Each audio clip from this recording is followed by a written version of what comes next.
अस्सलाम वालेकुम नाजरीन, एक नए वीलॉग के साथ आपकी खिदमत में हाजिर है। नाजरीन, इस वक्त हम मौजूद हैं सुप्रीम कोर्ट ऑफ पाकिस्तान में, जहां पर आज एक काफ़ी हंगामा खेज समाअत हुई है और बड़े ही अहम इंकशाफात, आप ये कह सकते हैं कि ड्रामाई तब्दीली भी आई है आज दौरान समाअत कमरा अदालत नंबर 1 में। उस तमाम के बारे में आपको बताएंगे। पहले आपको बता दें कि दो बुनियादी दरख्वास्तें हैं, दो केसेस हैं ज़ेर समाअत थे। एक साथ 11:30 बजे का वक्त मुतय्यन था। एक है इलेक्शन कमीशन की वो नजर सानी दरख्वास्त जो कि 14 मई को इंतखाबात के अदालती फैसले के खिलाफ दायर कर रखी है इलेक्शन कमीशन ने, और उसके साथ साथ जो एक हालिया कानून साजी की गई है Supreme Court Review of Judgments and Orders Act 2023 के हवाले से, उसके खिलाफ जो दरख्वास्तें सुप्रीम कोर्ट में दायर हैं उन पर भी अदालत ने समाअत की। और आज फोकस था रिव्यू जो कानून साजी है नजरसानी की उसके खिलाफ दरख्वास्तों पर। और आज बैरिस्टर अली जफर जो कि PTI के वकील हैं, उन्होंने अपने आर्ग्यूमेंट्स को कंक्लूड किया है। दीगर भी दरख्वास्त गुजारों ने आज फिर कुछ अपने 5 मिनट के अंदर दलाइल दिए हैं जो वीडियो लिंक के जरिए कमरा अदालत में मौजूद थे। इसके अलावा रियाज हनीफ राई साहब, वो भी पिटिशनर हैं, उन्होंने अपने आर्ग्यूमेंट्स दिए। बेसिकली अगर आपको आर्ग्यूमेंट्स बताएं आज की समाअत के, तो बैरिस्टर अली जफर जो हैं उन्होंने इसरार किया इस बात के ऊपर कि आईनी तरमीम के बगैर सुप्रीम कोर्ट के जो इख्तियारात हैं उनको तब्दील नहीं कर सकती हुकूमत, और जो रिव्यू है इसकी जो जुरिस्डिक्शन है, क्योंकि ये आइन में दिया गया है, लिहाजा इसमें आइनी तरमीम ज़रूरी है। और अदालत ने सम एक्सटेंट उनसे इत्तेफाक किया है। और यहाँ पर जो आर्टिकल 184(3) है उसके खिलाफ रिव्यू को उन्होंने कहा है कि रिव्यू ही एक बन सकता है, उसमें अपील का हक नहीं दिया जा सकता जो इस हालिया कानून साजी में हुकूमत ने दिया है। मगर ये वही आर्ग्यूमेंट्स हैं जो गुज़िश्ता कई रोज़ से दिए जा रहे हैं अदालत के सामने। आज जो सूरत हाल दिलचस्प हुई है, जो हमने आपको बताया कि ड्रामाई तब्दीली आई है कार्रवाई के अंदर अदालती, वो उस वक्त आई है जब रियाज हनीफ राई साहब जो पिटिशनर हैं वो कमरा अदालत में मौजूद थे पूरी समाअत के दौरान, और आज उनको अदालत ने बिलाखिर वक्त दिया और उनको सुन लिया। क्योंकि गुज़िश्ता रोज़ भी क्यों वो आपको मालूम है रियाज हनीफ राई साहब को लापता कर दिया गया था, हमने उसके ऊपर एक वीडियो भी की थी। और रियाज हनीफ राई को गालिबन 6 जून को गायब किया गया था, और उस के बाद वो कल मंजर आम पर आए थे और अदालत में आकर उन्होंने हमें कुछ इन्फॉर्मेशन दी थी कि वो कहाँ पर थे और उनके साथ क्या हुआ। बहरहाल वो अदालत के सामने भी कुछ रखना चाह रहे थे, मगर अदालत ने उनको कल मौका नहीं दिया। आज अदालत फिर उनको मौका नहीं दे रही थी। बैरिस्टर अली जफर के आर्ग्यूमेंट्स कंक्लूड होने को आए तो चीफ जस्टिस ने कहा कि अब मामला कल टेकअप करेंगे। इसी दौरान जस्टिस मुनीब अख्तर जो कि चीफ जस्टिस की बाईं जानिब बैठे थे, उन्होंने इशारा करते हुए कहा कि वो साहब भी बैठे हैं, उनको भी सुन लें। रियाज हनीफ राई साहब आ गए रोस्ट्रम पर। उन्होंने मुख्तसरन पहले तो ये कहा कि मैं बैरिस्टर अली जफर के जो आर्ग्यूमेंट्स हैं उनको अडॉप्ट करता हूँ, यानी जो उन्होंने बात कही है मैं भी वही बात कर रहा हूँ। उसके बाद उन्होंने अपने कुछ मज़ीद नुकात रखे अदालत के सामने, और उन्होंने एक बड़ा अहम नुक्ता रखा। उन्होंने कहा कि देखें, लार्जर बेंच बनने से जो जजेस के दरमियान हमआंगी होगी वो ख़त्म हो जाएगी रिव्यू पिटीशन के अंदर। बहरहाल इन तमाम के बाद उन्होंने कहा कि मैं अब अदालत के गोश गुजार एक और बात करना चाहता हूँ। चीफ जस्टिस ने देखा उनकी तरफ और सोच में पड़ गए कि क्या कहना चाह रहे हैं।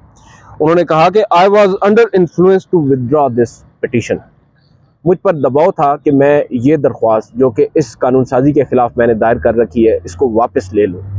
और साथ उन्होंने ये कहा कि मुझे अगवा कर लिया गया था। जब उन्होंने ये कहा तो चीफ जस्टिस भी एक मिनट के लिए पीछे होते और सोच में पड़ गए। फिर जस्टिस जो रियाज हनीफ राई साहब हैं वो बोले कि मैंने एक दरख्वास्त लिखी है, पढ़ने की जसारत करना चाहता हूँ। जिस पर चीफ जस्टिस ने कहा कि इसको अभी ना पढ़ें, हम इसको पढ़ लेंगे।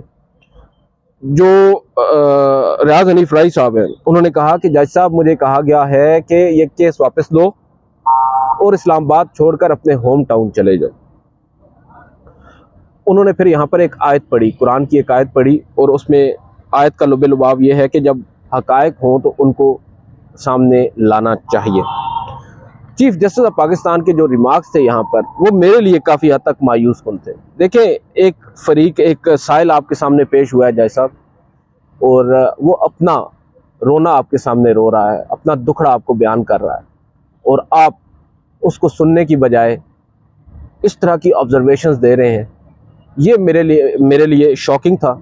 और with all due respect chief justice ने कहा कि मोहतरम आपके ज़ाती इश्यूज़ हैं, मैं अपने पास इस दरख्वास्त को रख लेता हूँ, आप चाहें तो मेरे पास आ जाए, यानी मेरे चैम्बर में आ जाए। अब ये जो उन्होंने एक बात कही कि मोहतरम ये आपके ज़ाती इश्यूज़ है, यानी ये आपका कोई ज़ाती मसला है, लिहाजा आप इसको यहाँ पर टेकअप ना करें, आप इसको मेरे पास चैम्बर में ले आएँ और हम उस पर बात कर लेंगे।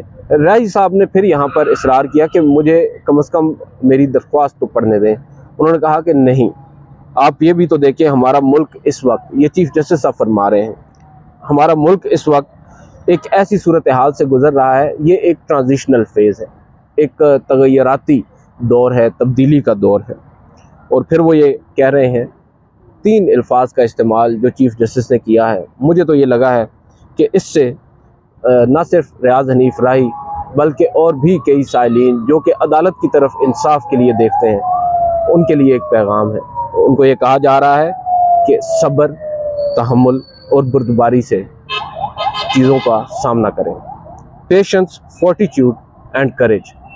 वो ये कह रहे हैं कि पाकिस्तान में जो इस वक्त मौजूदा मुआशी सूरत हाल है वो कोई अच्छी नहीं है, हालात पाकिस्तान के इतने साजगार नहीं हैं।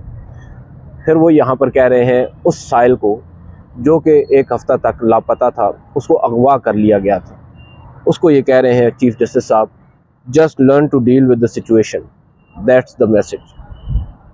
अब जब सुप्रीम कोर्ट का चीफ जस्टिस, जो पाकिस्तान की सबसे बड़ी अदालत है, उसका मुंसफ़ आला जब एक साइल को, जिसके साथ इस हद तक ज़्यादती की गई है कि एक दरख्वास्त दायर करने के नतीजे में उसको दिन दहाड़े अगवा कर लिया गया हो, उसको चीफ जस्टिस साहब कह रहे हैं कि हालात का सामना करना सीखो, और जो हालात जैसे हैं ये ऐसे ही रहेंगे, तुम खुद को बदलो, हालात नहीं बदलेंगे। ये बात मैं और आप एक दूसरे के साथ कर सकते हैं, प्रैक्टिकल अप्रोच हम इसको कहते हैं कि हमें प्रैक्टिकल अप्रोच अपनाना होगी। मगर जब सुप्रीम कोर्ट का चीफ जस्टिस एक ऐसे शख्स है जो इंसाफ मांगने के लिए सुप्रीम कोर्ट के दरवाजे पर खड़ा हो, उससे ये कहे कि जो हालात हैं वो यही रहेंगे, बस तुम इसमें एडजस्ट होना सीख लो, ये इन इटसेल्फ एक बहुत बड़ा सवालिया निशान है हमारे अदालती निज़ाम पर। मैं पर्सनली, अभी कुछ देर कबल कुछ दोस्तों से बात हो रही थी, तो मैं पर्सनली ये समझता हूँ कि चीफ जस्टिस ने अगर इस मामले को आज टेकअप नहीं किया कमरा अदालत में, तो ये उनका इस्तेहकाक है कि वो मामले को कमरा अदालत में टेकअप करना चाहते हैं या इन चैम्बर टेकअप करना चाहते हैं। अब अगर उन्होंने इन चैम्बर उसको टेकअप करने का कहा है और ये यकीन दहानी करवाई है और उनको डायरेक्ट किया है रियाज हनीफ राही को कि आप मेरे पास चैम्बर में आए, तो मुझे ये बात किसी भी सूरत गैर मुनासिब नहीं लगी। एक अच्छी बात है, एक अच्छी अप्रोच है अगर इससे कुछ निकलता है ऑब्वियसली। मगर दूसरी जानिब जो इस तरह की ऑब्जर्वेशंस देना है, ये इंतहाई गैर ज़रूरी है, और मुझे ये लगता है विद ऑल ड्यू रिस्पेक्ट ये एक गैर जिम्मेदाराना स्टेटमेंट है कि आप एक ऐसे शख्स हो जिसके साथ ज़्यादती हुई है, और ज़्यादती इन सेंस कि उसको गायब कर दिया गया है, और वो बता रहा है आपको कि मौजूदा हुकूमत ने, एजेंसीज़ ने उसको गायब किया है, और वो आपसे डिमांड कर रहा है कि आप एक कमीशन बनाएं इसकी तहकीकात के लिए कि किसने इनको अगवा किया और दबाव डाला, और वापस अपने शहर, गालिबन रहीम यार ख़ान से उनका ताल्लुक़ है, वहाँ पर जाने का कहा। और रात को, आज रात बताया कि जो उन्होंने दरख्वास्त लिखी है, मैंने उसकी कापी ली, तो उस पर लिखा था कि आज रात उनको फिर फ़ोन आया तकरीबन 1-1:30 बजे के करीब, और उनसे कहा गया कि अपने घर लौट जाओ, अदरवाइज़ फिर जो होगा तुम्हारे साथ उसके लिए तैयार हो जाओ, कॉन्सिक्वेंसेस के लिए तैयार हो जाओ। देखें कौन कर रहा है ये हमें नहीं पता, लेकिन जिसके साथ हुआ है वो आपके सामने आया है, उसने इतनी हिम्मत और इतनी जुर्रत दिखाई है कि वो आपके सामने आकर पॉइंट आउट कर रहा है अपने अबडक्शन को। क्योंकि आपको याद होगा, मैंने जो आपके साथ पहले एक वीडियो रियाज हनीफ राही के ऊपर शेयर की थी, उसमें हमने आपको बताया था कि किस तरह जब उस वक्त के army chief general Qamar Javed Bajwa के ख़िलाफ़ रियाज हनीफ राही ने एक दरख्वास्त दायर की थी, तो इनको उस वक्त भी गायब कर दिया गया था, और इनको आप कह सकते हैं कि अगवा किया गया था बाकायदा तौर पर, उन्होंने ख़ुद बताया था। मगर उसको उन्होंने अदालत में टेकअप नहीं किया, बल्कि उस दबाव में आकर उन्होंने वो दरख्वास्त वापस भी ले ली थी, विड्रॉ कर ली थी। मगर जस्टिस आसिफ सईद खोसा जो कि उस वक्त चीफ जस्टिस थे, उन्होंने सो मोटो उसको इन्वोक करते हुए मामले को टेकअप कर लिया। मगर रियाज हनीफ राही ने उस वक्त हिम्मत नहीं जुटाई थी। शायद आज इसी वजह से उनको इस मुश्किल वक्त से फिर गुजरना पड़ रहा है। आज उन्होंने हिम्मत जुटाई है तो आज सुप्रीम कोर्ट पीछे हट रही है।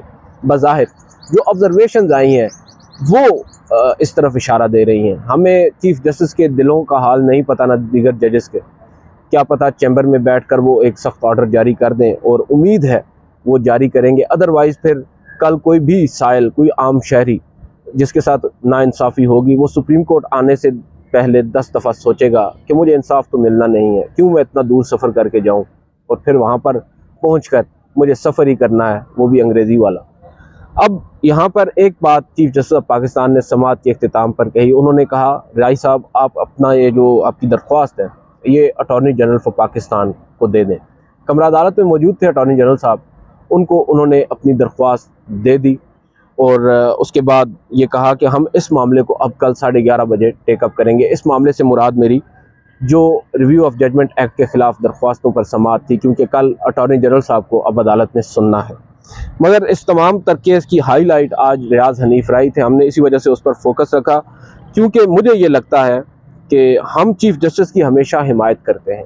उन्होंने इंतखाबात के ऊपर एक स्टैंड लिया जो कि राइटली सो उनको लेना चाहिए था। उनके फैसले पर अमल दरामद नहीं हुआ, उसके बाद फिर उन्होंने ऑर्डर दिया, उस पर भी अमल दरामद नहीं हुआ। हम चीफ जस्टिस के साथ खड़े हुए। मगर आज एक पिटिशनर जिसने हुकूमती कानून साजी को सुप्रीम कोर्ट में चैलेंज किया, उसके साथ ये रवैया अपनाया गया, उसको अगवा किया गया। कम से कम आप उसका, आप कह सकते हैं, एक दिलासा तो दे देते उस शहरी को जिसने कम से कम इतनी हिम्मत की है, आपके सामने आकर बोल दिया है कि उसके साथ ये हुआ है। मगर यहाँ पर मुझे याद आता है 2 साल कबल जब मतीउल्लाह जान साहब को अगवा किया गया था, और उस वक्त भी अदालत की जानिब से इसी तरह की ऑब्जर्वेशंस आई थी, और मामला आज तक किसी फ़ाइल के अंदर दब कर बैठा है। सुप्रीम कोर्ट ने उस मामले को कभी टेकअप ही नहीं किया। ये बदकिस्मती है। अगर हमारी अदालतें वक्त पर फैसले कर लें और वक्त पर डायरेक्शंस दे दें तो शायद आइंदा इस तरह के वाक़यात ना हो। आज की इस वीडियो से इतना ही। आपसे अगली वीडियो मुलाकात करेंगे। इजाज़त दीजिए। अल्लाह हाफ़िज़।